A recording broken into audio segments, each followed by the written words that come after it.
Ready for a deep dive where art meets culture. Oh, I'm excited. We're going to be exploring this really cool coloring book. It's called Colors of the Land, Indigenous American Animals. I've heard of that one. And, it's way more than just like staying inside the lines. Definitely. Not Yeah. your average coloring book. What strikes me is how it uses this simple, activity as a way to kind of understand Indigenous American cultures. Yeah, it's like a secret passageway almost Yeah, into these amazing cultures and traditions. it highlights animals that are super important to different Indigenous American cultures. Right. And it's amazing how each animal holds a special meaning and has all these incredible stories and myths connected to it. It's true. And here's the cool part. You see the animal names in their native languages. I love that part. It's like you get a little taste of a whole different way of speaking. It's like Yeah. you're not just learning about animals, but you're getting a glimpse into this incredible diversity of indigenous languages Well, for sure. and how they reflect unique ways of seeing the world. It's like suddenly you're not just coloring a wolf. Yeah. You're face to face with Magungin. That's the Ojibwe word for wolf. It changes the whole experience, wouldn't you say? It's like you're Right. connecting on a deeper level. I think so, yeah. It adds a layer of depth and respect that you wouldn't get otherwise. And it really makes you think about how language shapes our understanding of the natural world. So this book is clearly not just for kids. No, I'm not a smell. I think it's for anyone who wants to learn and explore. Exactly. It's definitely a creative outlet, but it's also packed with information about each animal, so you're learning as you color. Yeah, it's not just showing you a picture of a bison, for example, but it's telling you how vital it was to the lives of the Plains tribes. Right. It talks about how they used every part of the bison, showing a deep respect for the animal and a real commitment to sustainability. Okay, so let's talk about some of these amazing animals. I'm dying to know more about the bald eagle. Oh, the bald eagle. Such a powerful symbol, not just for America, right? But for so many indigenous cultures as well. It's fascinating how the bald eagle is seen as more than just a bird of prey. Totally. In Lakota and Anishinaabe traditions, it's a messenger between the physical world and the spirit world. The spirit world. Okay, tell me more about that. What's the spirit world? Well, in these cultures, the spirit world is this realm that exists alongside our own. Uh-huh. It's where spirits dwell and where people can connect with their ancestors and spiritual guides. And the eagle, with its ability to soar so high above the earth, is seen as a bridge between these two worlds. Wow, so when you see a bald eagle in this book, you're not just coloring a bird. You're coloring a symbol of spiritual connection and communication. It's so powerful. It is. And the book even takes it further. It suggests color palettes based on traditional indigenous art. For example, you might learn that the Lakota often use red and black in their eagle depictions to symbolize courage and strength. That's amazing. So you're not just coloring, you're participating in a tradition of artistic expression that goes back centuries. It's incredible. This is blowing my mind. Okay, I have to ask about the wolf. What does the wolf represent in indigenous cultures? The wolf is often seen as a symbol of family, loyalty, and this deep connection to nature. That makes sense. Yeah, and in some Navajo and Ojibwe stories, you'll even read about how the wolf guided lost tribe members back home, emphasizing their loyalty and protective nature. Oh, wow. Yeah. That's beautiful. Makes you think about the importance of family and community, in your own life, doesn't it? Absolutely. And what about the coyote? The coyote. I was thinking the coyote is kind of a trickster, You're right. a little mischievous. The coyote often embodies that trickster energy, especially in Southwestern stories. Yeah. But it's not always about mischief. Okay, so there's more to it. The coyote's trickery can also be a way of teaching important lessons about life and reminding us not to take ourselves too seriously. So even when the coyote's messing things up, there's a deeper meaning behind it. Exactly. The coyote reminds us that life is full of surprises. Mm-hmm. And sometimes, we need to be a little bit flexible and adaptable to navigate those twists and turns. That's true. Speaking of twists and turns, let's talk about the raven. This bird has a fascinating role in Northwest Coast art and mythology, wouldn't you say?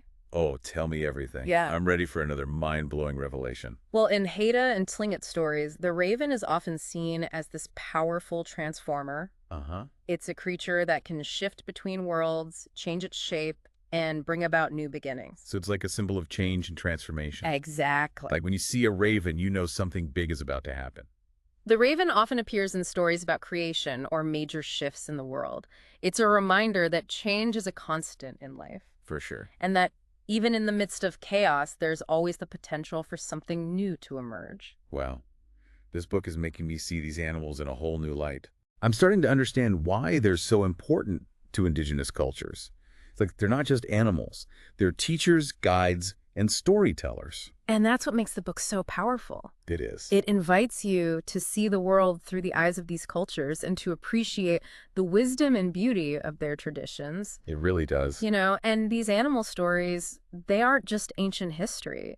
The book reminds us that a lot of these animals, the bison, they face near extinction. Oh, right. Like the bison was almost completely wiped out back in the 19th century. Yeah. That must have been devastating for the Plains tribes, It was. who really depended on them for so much. It was a huge blow to their way of life, Of course. but also to their entire cultural identity. Yeah. And the book talks about these efforts to restore the bison populations and how indigenous communities are really leading the way Oh, wow. in those efforts. That's so inspiring. Yeah. It shows how deeply connected these cultures are to the natural world and how committed they are to preserving it. And it connects to something I think really cool about this book. Okay. It's not just about coloring pretty pictures. Yeah. It's about understanding the importance of conservation and protecting these animals and their habitats. You're right. There's this subtle environmental message kind of woven throughout the book. Definitely. It makes you think about your own role in protecting the planet. For sure. And speaking of roles, Okay. one thing that really stands out to me is how this book really encourages interaction. Oh, yeah. It's not just about passively coloring. Yeah. You'll find things like matching games in there. Oh, fun. Where you have to connect the animal names in English with their native language counterparts. Oh, I love that. It's like a fun little brain teaser. Yeah, And you're learning without even realizing it. exactly. I bet there are tons of little surprises like that tucked away in this book. There are, for example, there's a crossword puzzle using Ojibwe animal names. It's a clever way to reinforce what you've learned about the language and the animals themselves. It's like they've thought of everything. Mm-hmm. They even give you tips on how to use different shading techniques to make your drawings look more realistic and expressive. It's clear that a lot of thought and care went into making this book. Yeah. It's a beautiful blend of art, education, and cultural appreciation. I'm curious, what's your favorite thing about Colors of the Land? What really speaks to you about it? You know what fascinates me is how this book manages to be both informative and engaging. Yeah. It never feels preachy or like you're reading a textbook. Right. It's just pure enjoyment and discovery. It's true. It's like the book is saying, come on, let's have some fun while we learn something new together. Exactly. What about you? What are some of your favorite parts? Oh, so many. I love how the book makes you feel like you're on a journey. Yeah, With every page you turn, you're stepping into a different world. that's true. Discovering new animals and learning new ways of seeing the world. It's an adventure for your mind and your imagination. I like that. So, as we're wrapping up our deep dive into this amazing coloring book, Mm-hmm. what are some of the biggest takeaways Oh, that's a good question. you'd want our listeners to walk away with? Well, first of all, I think this book is a beautiful reminder that Indigenous American cultures are vibrant and alive. Absolutely. They're not just something you read about in history books, Yep. Right. They're living traditions that are still evolving and shaping the world around us. And they have so much to teach us about our relationship with the natural world. They do. This book highlights the deep respect and reverence that indigenous cultures have for animals. Yeah. Their interconnectedness with all living things. For sure. It's a reminder that we're not separate from nature. Right. We're a part of it. We are. And when we harm the environment, we're ultimately harming ourselves. And this book also emphasizes the importance of language. Oh, yeah. How so? By introducing us to animal names and native languages, it shows us that language is more than just a way to communicate. Yeah. It's a way to connect with different cultures and understand their unique perspectives. It's like each language holds a whole different way of seeing the world. It really does. And learning even just a few words can open your mind to new possibilities and new ways of thinking. The book is also a powerful reminder that learning can be fun and engaging. Yeah, for sure. It doesn't have to be boring or feel like a chore. Exactly. Colors of the Land proves that you can learn about these complex topics like culture, history, and environmentalism while also tapping into your creativity and just having a blast. So before we let you go, Okay. we have one final thought-provoking question for you to ponder. I like it. Think back to the story of the bison and how its near extinction really impacted the Plains tribes. If you were tasked with protecting an endangered animal, Okay. which one would you choose and what steps would you take to ensure its survival? It really does get you thinking, doesn't it? Yeah, it's a good one. About, like the bigger picture. Yeah. And how we can all make a difference. Yeah, it's a reminder that we all have a role to play, in protecting our planet and the amazing diversity of life that we have.